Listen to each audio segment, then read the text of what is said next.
Drama serial माँ की next episode बहुत ज़्यादा इंटरेस्टिंग होने वाली है। आने वाली एपिसोड में अब देखने वाले हैं कि जैसे ही राहा अरमान का घर छोड़कर चली जाती है तो अरमान को अब बहुत ज़्यादा दुख होता है।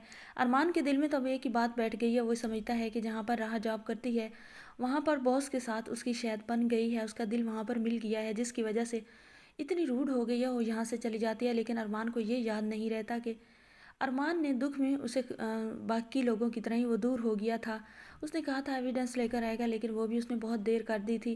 अरमान के दिल में अब यही बात होती है, जिसकी वजह से अरमान भी राह से थोड़ा दूर होता चला जाता है और राह को ये लगता है कि अरमान उससे बिल्कुल मोहब्बत नहीं करता था।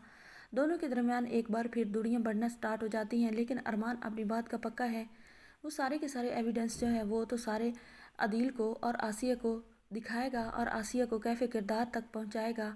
जिसने अरमान की राह पर इस तरह इल्ज़ाम लगाए हैं, उसे जलील किया है, उन सब को वो कैफ़े किरदार तक तो पहुंचाएगा। लेकिन राह के दिल में अब किसी की मोहब्बत नहीं रही। अगर कोई राह के सामने बैठकर मोहब्बत की भीख भी मांगे तो शायद अब राह ना दे, क्योंकि मोहब्बत करने वाली उसकी माँ इस इल्ज़ाम की वजह से दुनिया से चली गई। ये दुख लिए वो कब्र में चली गई, तो अब उसके दिल में तो जैसे कोई दाग सा लग गया है। दूसरी तरफ कबीर कबीर की हमदर्दियाँ भी अब राह को जहर लगती हैं। लेकिन राह अब अकेले होने की खातिर कबीर के घर में रह तो रही है, लेकिन कभी तो उसके मुंह से निकल जाता है बाबा, लेकिन जब वो कहता है कबीर कि मुझे बाबा बुलाओ, तो राह बिल्कुल भी बाबा नहीं कहती। क्योंकि राह अब चाहती है कि जिस तरह उसे खुशियाँ नहीं मिली, वो भी उसकी ज़ात भी किसी को खुशियाँ देने के काबिल नहीं है और ना ही वो किसी को खुशियाँ देना चाहती है। दूसरी तरफ अदील जो है, अदील के पास जैसे ही अरमान जाता है उसकी तीमारदारी के लिए, तो अदील पूछता है कि तुमने कहा था बरखुरदार कि तुम सबूत लेकर मेरे पास आओगे। तो अरमान कहता है कि जी अंकल, सारे के सारे सबूत मैंने इकट्ठे कर लिए हैं, बस थोड़ी देर है, बस एक काम अभी बाकी रहता है, वो करके मैं बहुत जल्द आने वाला हूँ। ये सारी की सारी बात आसिया ऐसे ही एंटर होती है रूम में हॉस्पिटल के, तो वो सुन लेती है।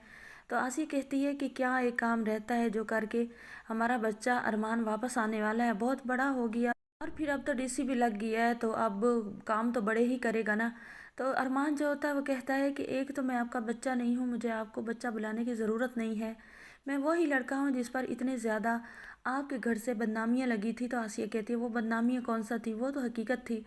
तो अरमान कहता है कि वही हकीकत तो दिखाने वाला हूँ अनकरीब। तो आसिया तो अब जैसे होता है उसके तो अब बहुत बड़ी आंखें निकल आती हैं और ऐसे सांस ऊपर के ऊपर नीचे का नीचे रह जाता है, जैसे कुछ गले में अटक गया हो। आसिया कहती है कि ऐसी बात तो मैंने नहीं किया, आप पता नहीं कहाँ ले जाते हैं।